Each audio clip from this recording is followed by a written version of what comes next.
How to stop tagging me on Facebook. Hello and welcome to our channel Whizz. In this tutorial, I'm going to show you how you can easily stop people tagging you on your Facebook account. So please watch till the end to properly understand the tutorial. So first, open up your Facebook app. And then once you're on your Facebook app, you have to tap on your profile picture or the three lines here in the top right corner. Then here, scroll down.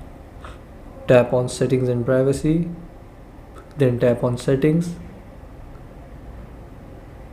then here tap on profile settings, and in your profile settings tap on profile and tagging.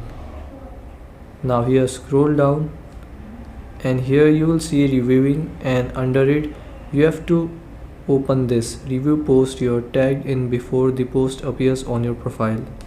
So tap on it, and then here you have to turn on this review post you are tagged in. So tap here to turn it on, and now every time when someone tags you, Facebook will send you a notification and ask you to review it. So this is how you can stop tagging you on Facebook. Thanks for watching.